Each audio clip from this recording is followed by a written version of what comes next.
विद्युत कहले लोक सरकार को बुझाऊे मो 1980 मसीह विधायक होगी विद्युत कहते सरकार सरकार विद्युत आलुओ देती इलेक्ट्रिक देती बोली लोकर धारणा होता एवं विद्युत कहले टाटा कंपनी को बुझाऊँ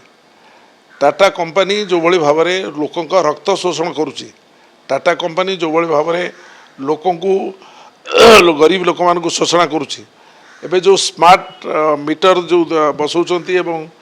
तांकर जो चिप्स लगाऊँ जितेबाला से बिल दबार व्यवस्था दिने डेरी हो गले से आपे आपे इलेक्ट्रिक बंद हो जाऊँगी जमी मोबाइल बंद हुए ये व्यवस्था लोक अतिष्ठ हो पड़ी सी जो समस्या को लेकिन लोक मैंने माननीय मुख्यमंत्री निकट में दावी कर समस्या विषय आलोचना करूँ प्रकल्प टाटा कंपनी करुच्ची ये जाकि उद्घाटन करदे ये किसी बड़ बहादुरी कथा किसी नुहे लोकंर विद्युत संपर्क जो समस्या रही से समस्या गाँ गंडारे जो विद्युत कट भी होची